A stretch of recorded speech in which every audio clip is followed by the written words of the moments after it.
Pod Network Entertainment. Pag yung mga trabaho na 2 months, 3 months ka lang, minsan di na nilalagay sa resume yan or sa CV or That's sa LinkedIn, di ba? fine. Okay lang yan. Pero, kasi hindi mo naman ini-inflate eh. oo. Pero wag kang magdadagdag ng something na hindi mo naman talaga ginawa. Alam mo ba, pag tinanong mo pa yung person, pag in-interview mo siya, malalaman mo naman na nagsisinungaling siya eh. Tsaka yung mauhuli ka pagka tinanong ka yung biglaan, hindi ka ready, biglang papalusot ka na lang. Oo. 'Di ba? Malalaman mo na, uy, parang may tinatago itong hayop na to. Oo.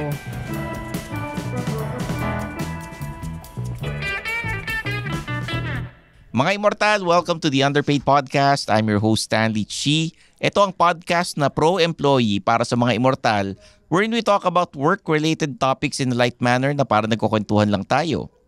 In this episode, pag-uusapan natin ang resume fraud. Naku. Interesting. Kasama ko ang love ko yan. Ang aking co-host na si Zar Dalos Reyes, CRSP, career coach and Upwork expert. And bago namin simulan ang episode na to, like and subscribe to the Underpaid Podcast sa Spotify and Apple Podcasts. Leave a comment, rate the podcast, join our Discord group and our Facebook group, and follow us in our socials. Underpaid Podcast sa lahat. Stanley Chi, Facebook, Instagram, TikTok, YouTube, and syempre, ang collaboration namin, Suplado Motors. Meron po kaming segment sa 1PH every Thursdays 45 PM sa programa nila Julius and Tintin. At makikita ninyo ang road trip with Stanley Chi. Artista ka talaga, Stanley Chi, no? Oh, bakit na naman? Wala. Oh. Ayun nga, nag-a-appear ka talaga sa TV, no? Ay, artista. Oh. Kung gusto nyo mapanood yung video podcast, subscribe to the Pod Network Entertainment's YouTube channel. Okay. My other office ni Zar. Yun, so follow or connect with me on LinkedIn, and then please follow my other social media accounts. That would be at My Other Office PH, sa TikTok, sa Facebook, sa Instagram, Sa lahat. sa YouTube. Oo. Ayun. At kung kayo ay mapalad na mabibigyan ng free career coaching. Anong mapalad? Kailangan Kailangan ano yung to, mag-schedule. raffle? Hindi naman siya raffle. So, hindi siya mapalad. Hindi, mapalad na magkakaroon ng career coaching tapos bigla ako mag-a-appear doon. Yung ba yung mapalad? Kasi Yun. nag-appear ka kahapon. Yes. Ay, nakita mo naman itsura nung kinareer coach natin. Ano? Nakita mo naman yung parang yung ngiti niya pagka Alam nag-joke mo, ako, di ba? ang feeling mo. Ang feeling mo, grabe. De, pero salamat sa mga nagpapaschedule ng career coaching kay Zar. All you have to do is talk to Eloy or Mael sa Facebook page ng Underpaid Podcast. Pero ito heads up lang because I'm going to start classes on July 8th. So that would be a Monday. So it means the career coaching would always be on a Sunday. Oh, Oo. Sunday. So Sunday afternoons. Yeah. So, wag na kayo pumasok do sa career ko. If ever that you want to do career coaching, wag nyo nang isipin na rest day ang Sunday. Kasi hindi nagmamatter sa akin yon. So, sa akin, wala lang yon. So, okay lang. Okay lang talaga. Kahit Sunday, nagpapa-free career coaching ako. Basta mag-message lang kayo. At wag kayo mag-guilty na Sunday yon. Paano naman kung sila yung nagpapahinga ng Sunday? Ano na nila yun? Discretion na nila yun. Pero for sige. me, ayoko naman sila mahiya na, okay, Sunday, kawawa naman si Zar, whatever. Huwag nang ganun. Pag nagpa-schedule kayo ng Sunday, malamang nagbibisikleta ako. Yun. So, ayan. Ano ba yung resume fraud, Zar? Pag-usapan na natin yan para sa mga immortal na alam mo, there are a lot of nakikinig. Yun. Ay, dali lang. Diba, nanggaling tong request na to doon sa Discord group natin. Binabasa namin yan, kala nyo lang hindi. Oo, kay Jeje Tam. Basahin mo, Ano ayan. ba naman pangalan to? Jeje Tam. Oo, sige. Si Jeje Tam, yan, Sabi, pwede nyong itopic yung mga nag-fake ng resume sa Upwork. Actually, hot topic na rin sa community ng freelancers. Laki kasi ng effect sa mga Filipino freelancers sa Pinas.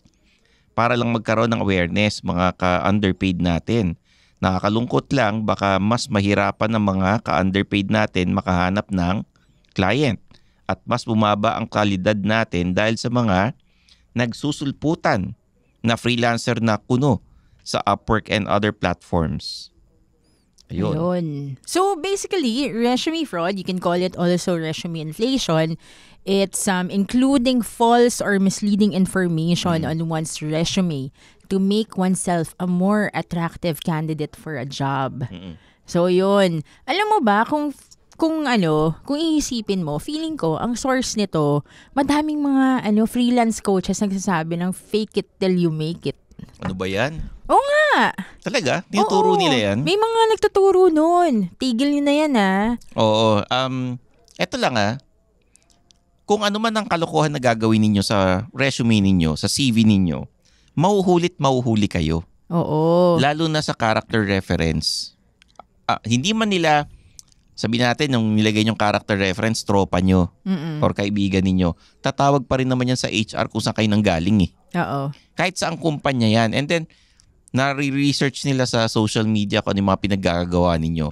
So, maglagay kayo ng something na hindi totoo, makikita nila. So, ito yung mga fake references, fake certifications, or credentials. You can also misinterpret your misrepresentation pala ng employment history, for example. So, yun yung mga examples. Ito, may kwento ako dyan Oh. So, may nag-apply I have this client, may nag-apply sa kanya.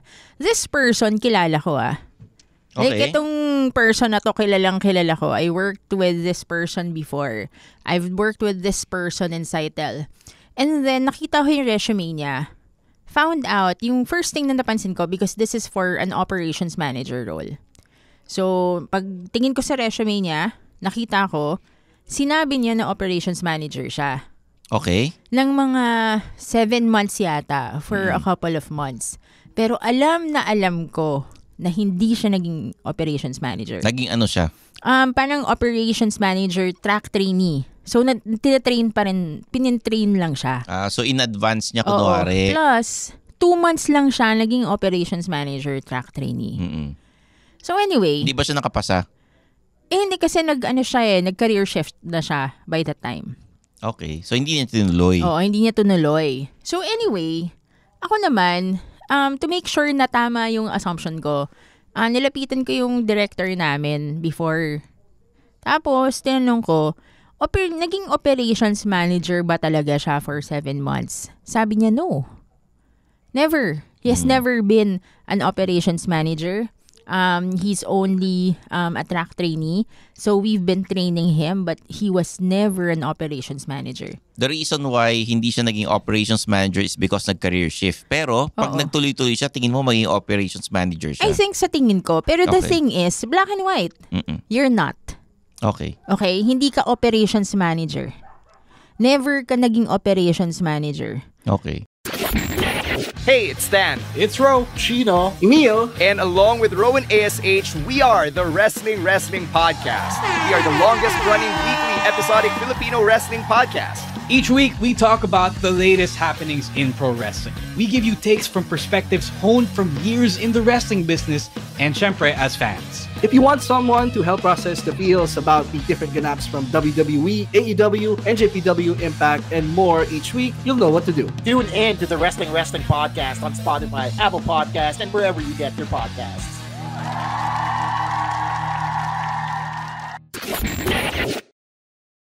So anyway, hindi lang yon ang inconsistencies doon sa resume niya. Meron siyang LinkedIn, 'di ba? Meron rin siyang resume. Meron siyang Upwork profile. Hindi nagma-match lahat. And little things. Okay, recruiter ako . So even the little things, like for example, sinabi niya, nag-manage daw siya ng teams na meron 20 call center agents. Parang ang dami naman nun. Usually mga 15. Basta ang daming inconsistencies. So, ang ginawa ko, dahil ako yung recruiter dun sa role na yon, ang ginawa ko is, nilista ko lahat ng mga inconsistencies na sa resume niya. And then sinabit mo? Oo. And then yun nga, hindi ko na siya kinonsider. Hindi siya kinonsider. So, pero alam mo, makikita ko na yun kagad eh. Even kunwari VA ka, tapos nakita ko yung resume mo. As in, one glance lang alam ko na nag-inflate ka ng resume. Okay. So ganito yan. Kung pag nakipagkwentuhan ka, ni-exaggerate mo yung work experience mo sa kahit sino, kung nag-iisip yung kausap mo, malalaman nilang bolero ka. Oo. Diba? Actually, mapapansin mo yun sa sinasabi niya. Kasi kunwari ako, kasi ma-research ako eh. Oo. So kung ngari, in-interview kita, tapos nabasa ko na yung LinkedIn mo, nabasa ko na yung resume mo, tapos tinanong kita ng mga certain questions, tapos may mga hindi ka nasasagot ng maayos or mali yung sagot mo, hindi nag-a-align dun sa resume mo. Alam ko na barbero ka. So, ganito diba? yan ha. Pag yung mga trabaho na 2 months, 3 months ka lang, minsan di na nilalagay sa resume yan or sa CV or That's sa LinkedIn, fine, di ba? that's fine. Okay lang yan. Pero, kasi hindi mo naman ini-inflate eh. oo. Pero wag kang magdadagdag ng something na hindi mo naman talaga ginawa. Alam mo ba, pag tinanong mo pa yung person, pag in-interview mo siya, malalaman mo naman na nagsisinungaling siya eh. Tsaka yung mauhuli ka pagka tinanong ka yung biglaan, hindi ka ready, biglang papalusot ka na lang. Oo. 'Di ba? Malalaman mo na, uy, parang may tinatago itong hayop na to. Oo. Yung mga, kunwari, ako, pag nag-interview ako sa mga sarili kong role sa, kunwari, technical recruiter, alam mo ba, ang first question ko, so sasabihin nila may experience sila sa front-end, back-end, and full stack. Pag tinanong ko kung ano yun, hindi nakakasagot. Kailangan kasi pag alam mo yun, talaga na-explain mo yun inside out. Oo. Or parang you can explain it in a way na maintindihan kagad ng tao. Or pag tinanong ko, nag-source ka na ba sa front-end, back-end, or full stack? Very broad yun, di ba? Tapos sasabihin, yes, gaganon. Tapos tatanungin ko kung ano yung mga skills. Tatanungin ko kung ano ng tech stack. Sabi mo, technical recruiter ka, di ba? So it's either ini-inflate niya yung experience niya or that person has a lack of experience sa current work niya. Oo. So that's possible. Okay. Kadalasan ng mga nag-i-inflate ng resume or ng CV ay yung mga taong wala masyadong achievement sa kanilang career. Oo. Ni-inflate nila kasi na-insecure sila. And going back doon sa sinabi nung nag-comment sa atin, di ba? Going back to that, maraming ang coaches ngayon nagsasabi ng fake it till you make it. Hindi dapat yun eh. Yung fake it till you make it. It's the wrong advice. Applicable yan. Halimbawa, may nililigawan ka. Ay, Diyos ko. Pagka ganyan, fake it till you make it. Fake it na hindi ka torpe. Oo, di ba? Till you make it. Yung yun, mga okay ganon, lang. di Sige, ba? okay lang. Oo. Maglalakas loob ka, hindi ka torpe, ganyan, di ba? Yun pwede. Pero pagka dating sa career, sa trabaho, being professional, hindi maganda. Oo. Kasi kung kaya nyo magsinungaling sa inyong resume, sa CV ninyo, pag sa ibang bagay, magsisinungaling din kayo. So ito kapag kumukuha kayo ng mga coaches, kahit sabihin natin sa freelance, kahit saan, alam nyo, tingnan nyo na lang muna yung LinkedIn profile. Sa totoo lang. Kasi baka mamaya, pati sila, nag-fake it till you make it. Maraming coaches na tinuturo nila yun kasi ganun din sila. Oo. So just remember na you can never expect honesty from people who lie even to themselves. Okay. 'Di ba? At kung kayo ay napasok sa isang kumpanya na may ganong kultura na bolero, lahat ng mga boss, ng mga tao, sinungaling, well, huwag ka na tumagal doon. Kasi malamang. Mga sinungaling lahat sila. Oo, at pag tumagal ka ron, magiging ganun ka rin. Yun. At saka, it's not even sa work even sa personal life. Oo. 'Di ba? So, yun. Choose your coaches or mentors wisely. Do not fake it till you make it pagdating sa trabaho. And sana kung wag kayo magdagdag ng hindi nyo naman achievement sa inyong CV or resume. So sometimes I get it Sometimes I get it why some people do it. Well, hindi maganda pero I get it a bit. But then what can you do? 'Di ba? What can you do para hindi mo na gawin to? Syempre, magpa-certify ka, for example, or kumuha ka muna ng mga pro bono na service na na clients, 'di ba? Pwedeng mag-offer ka ng services for a minimal fee. So ganun ang gawin mo kaysa mag fake it till you make it. Oo.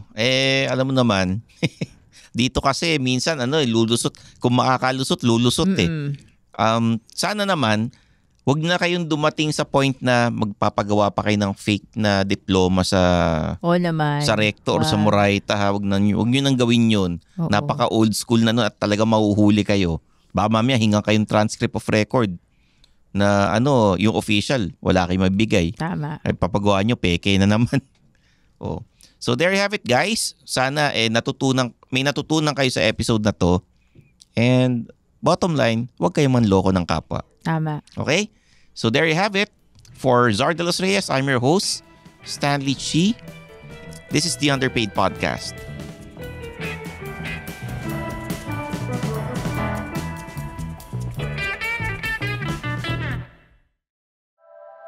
The opinions of podcast creators, hosts, and guests are not necessarily reflective of the official stance of the Pod Network Entertainment, its hosts, or other network programs. The content created by the people behind the podcast is personal and not meant to harm any religion, ethnicity, group, organization, company, or individual.